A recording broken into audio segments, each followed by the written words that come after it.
Hello everybody, my name is Kim and welcome back to Bookmarks and Breadsticks.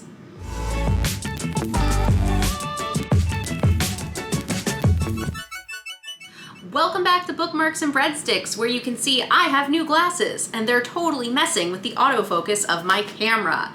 I have like this new layer of extra industrial like blue light screen reduction because COVID means I'm working at my computer at my desk for a year now with no breaks in between. Oh, come on camera, work with me, buddy.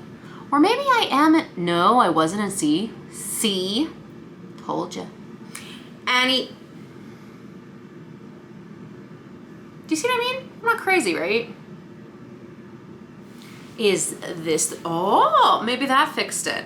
Different camera angle? Okay, buddy, whatever you want, camera. Anyway, if you weren't aware, March is Women's History Month, and this coming Monday is International Women's Day. So I wanted to pop in and bring you a additional bonus video this week where I give you a list of 16 different female chef memoirs. So female chefs already are very underrepresented in the culinary world, but I took to Instagram and asked you guys, what would you like to learn about for International Women's Day? Food chefs, or were you looking for historians or food writers? Overwhelming majority said, give me books about female chefs. So I have a list of 16 books.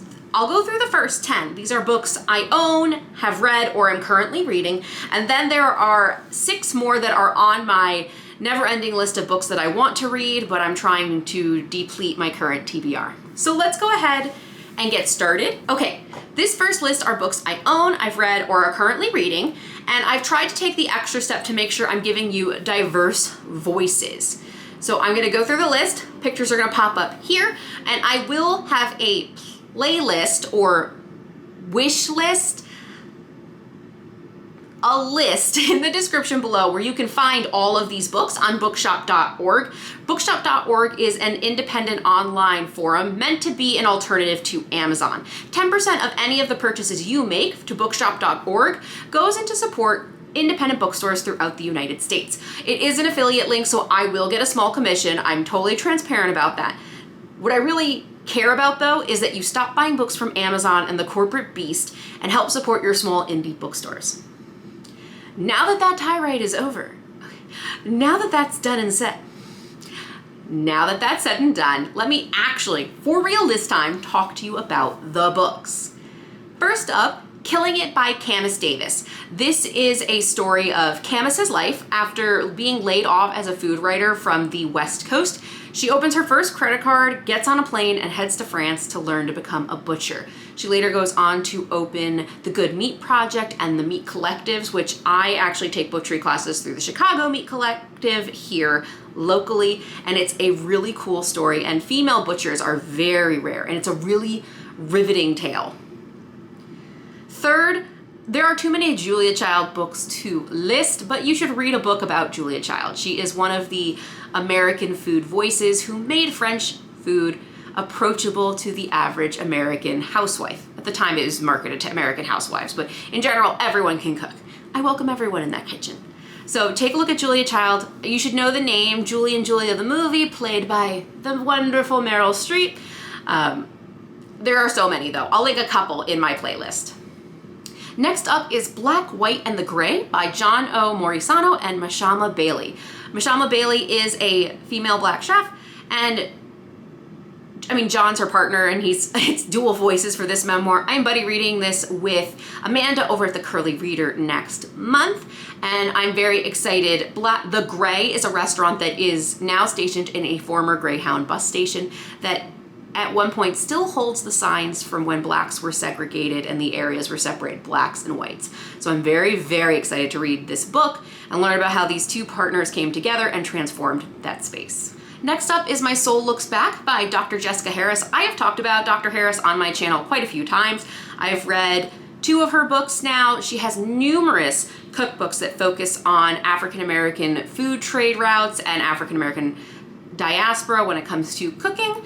Her memoir is super cool. She grew up in like the Black Harlem Renaissance, and she's met a lot of really interesting people in her life, and the role of food is interesting as well. I really, really recommend Dr. Harris's books by audiobooks because she narrates them herself, and I love her voice. She's so cool. Okay, the next two chefs are LGBTQ plus chefs. The first is Rebel Chef, by Dominique Crenn, and the second is Burn the Place by Ilana Reagan. I actually did a book duos comparing both of these memoirs, and I'll link it in the cards above. But both of these books cover the upbringing of both of these unique chefs. Dominique Crenn was adopted and traveled the world before settling in the United States to become a chef. And Ilana grew up on a farm with her parents, and eventually they moved away from that farm, and her memoir is about self-acceptance and how much she rejected her, I'd say, heterosexual upbringing, and how that farm and a lot of her memories and passion for food really connect back to that farm. You might know Padma Lakshmi as the host of Top Chef, but she does have a great deal of culinary experience. She actually had a travel cooking show on the Food Network. And she is of Indian descent. She's very outspoken on Instagram. She actually has done a lot of Instagram reels and TikToks, actually showing her cooking with her daughter, which has been a lot of fun. And I really recommend, if you want to learn about Indian cuisine, and she also speaks and represents and advocates for a lot of female representation in the culinary world, especially BIPOC and at different backgrounds, read this book. Follow Padma on Instagram, you will not regret it. And final book that I have read or am reading that I really want to recommend to you is I Hear She's a Real Bitch by Jen Agg. This book was actually one of my top reads of 2020, and she opened 2 different charcuterie-based restaurants. So charcuterie is the idea of salted meats, cheese boards, accoutrement, like really what was considered a high-end area of the culinary world, and she built an entire business around it. And the prejudice and the struggles she faced as a woman in the industry was profound, and I really, really loved that book. I mean, obviously, it made my top 2020 list, so really good book. Okay, the next group are books and food memoirs that I want to read, but am slightly on a book ban because I really need to get my physical TBR under control. First is Finding My Voice by Nadia Hussein. You might recognize Nadia from the Great British Baking Show. So she is a wonderful baker, and this is her memoir. She actually has a show on Netflix, and I remember her win and her journey with her self-confidence, and I think she's lovely, and I cannot wait to read this memoir. Next up is Climbing the Mango Tree, a memoir of child in India by Madhur Jaffrey. Hopefully I said that right. I'm so sorry if I didn't. Miss Jaffrey is an Indian-born actress, food and travel writer, and television personality. She is largely recognized for bringing Indian cuisine to the Western Hemisphere with her debut cookbook, An Invitation to Indian Cooking, which, fun fact, her book was inducted into the James Beard Foundation's Cookbook Hall of Fame in 2006. I actually don't know a lot about her. I first saw pictures of her or saw her on an episode, I believe, of Chef's Table, and this book has been around for a long time. I'm sorry, a long time. Yeah, I can say that. It was published in 2006. So a book that's a little bit older, but definitely she is iconic. She is 87. She, I believe, was born in Delhi, British India. I guess present day India. So I am super excited to read that book one day. Next up is A Tiger in the Kitchen by Cheryl Lulian Tan. This book includes 10 authentic recipes from Singaporean classics such as pineapple tarts to Teochew braised duck. It is a charming, beautifully written story of a Chinese Singaporean expat who learns to infuse her New York lifestyle with rich lessons of the Singaporean kitchen. This is, I believe, a fairly new... Oh, it's actually not a fairly new publication. It came out in 2011, but I only really started seeing news about it in the US maybe like 2 or 3 months ago. I wonder why. Maybe I should have done another interview recently, or maybe I'm just behind. But I love discovering new books. Like, there is nothing wrong with constantly finding new books that you want to read, even if they're a decade old, 20 years old. Who cares? Stories are stories. Next up is Untangling My Chopsticks by Victoria Abbott Riccardi. This is a culinary sojourn in Kyoto. This came out in 2004. I'll read the description for you. 2 years out of college with a degree from Le Cordon Bleu in Paris, Victoria Riccardi left a boyfriend, a rent-controlled New York City apartment. Oh my God, why would she do that? Rent-controlled? She gave that up? And a plum job in advertising to move to Kyoto to study kaiseki, the exquisitely refined form of cooking that accompanies the formal Japanese tea ceremony. She arrived in Kyoto, a city she had dreamed about but never seen, with 2 bags, an open-ended plane ticket, and the ability to speak only sushi bar Japanese. She left a year later, having learned the language, the art of kaiseki, and what was truly important to her. Sounds awesome. Okay, the next one is a book I have wrapped. I own this book. It's definitely on my TBR somewhere, and we'll just see when it shows up. That is The Fortune Cookie Chronicles, Adventures of the World of Chinese Food. This came out in 2009 and is by Jennifer Lee.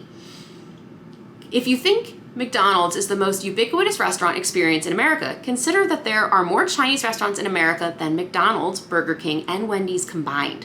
Former New York Times reporter and Chinese American or American-born Chinese in search. Wow, I'm just reading the blurb on Amazon. That's completely a fragment. It just says former New York Times reporter and Chinese American or American-born Chinese. Period. All right, thank you for that. In her search, Jennifer Lee traces the history of Chinese American. Oh my God, who wrote this blurb? It's so grammatically incorrect. Jennifer Lee traces the history of Chinese American experiences through the lens of food. In a compelling blend of sociology and history, Jenny Lee exposes the indentured servitude Chinese restaurants expect from illegal immigrant chefs, investigates the relationship between Jews and Chinese food, and weaves a personal narrative about her own relationships with Chinese food. The Fortune Cookie Chronicles speaks to the immigrant experience as a whole and the way it has shaped our country. Okay, so putting aside how terrible that Amazon review, the first 3 sentences were grammatically incorrect, I have this book. That's obviously a little less of a memoir, but I do love that it's written by a Chinese American woman or American-born Chinese woman, and I'm super excited to get to that book.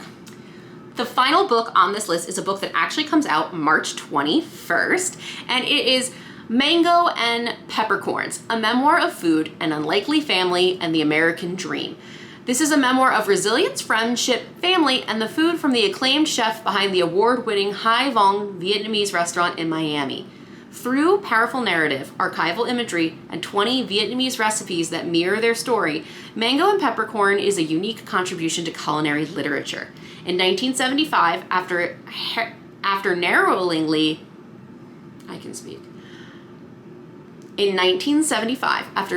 escaping the fall of Saigon, pregnant refugee and gifted cook Tong Nguyen ended up in Miami. In 1975, after narrowly escaping the fall of Saigon, pregnant refugee and gifted cook Tong Nguyen ended up in the Miami home of Kathy Manning, a graduate student and waitress who was taking in displaced Vietnamese refugees. This serendipitous meeting evolved into a decades-long partnership, one that eventually turned strangers into family and a tiny, no-frills eatery into one of the most lauded restaurants in the country. Sounds amazing. So that's my starter list of books by female chefs and female writers in general. I hope I've given you a diverse list of readers and voices between Black authors, Indian authors, LGBTQ plus representation, and you're right, I mean, there's nothing wrong with a white female chef either. They're still considered a minority in the culinary world in general. Oh, I forgot another one. Out of Line, The Life of Playing with Fire by Barbara Lynch. Barbara Lynch also is LGBTQ plus representation. She is a very famous Boston chef. She was also on Top Chef Masters. Highly recommend her as well. Okay, so altogether, 16 books. I hope you pick up any of them, but let me know in the comments below which one interests you. Do you want to hear more about them? Do you want a review of any of those books that are on my to-be-read list? And if you have other recommendations, please, please, please put them in the comments below. I'm always looking for more female chefs and female writers that I can learn about in the food writing world. Hi, I'm back. This is Editing Kim a couple of hours later, and I am here to tell you about one more book. and that is Coming to My Senses by Alice Waters. Alice Waters is largely associated with the California cuisine movement, really an emphasis on organic food. She's also the founder of these, not the founder, but one of the biggest advocates of the Slow Food Nation movement, which is about really understanding where your food is coming from, farmers, seasonality, buying local, and etc. She's also one of the founders of the Edible Schoolyard program, which brings educational programs to inner city public schools, where the learning is all concentrated around teaching kids how to grow their own food in these little schoolyard gardens and then learning to cook it later. I think it's a super amazing program. If you haven't already, I would love for you to hit like and subscribe below and be part of my foodie bookish family. I post content 2 times a week and sometimes 3, like bonus content like this one. I hope you are well. Please wear a mask, and I'll see you in the next one.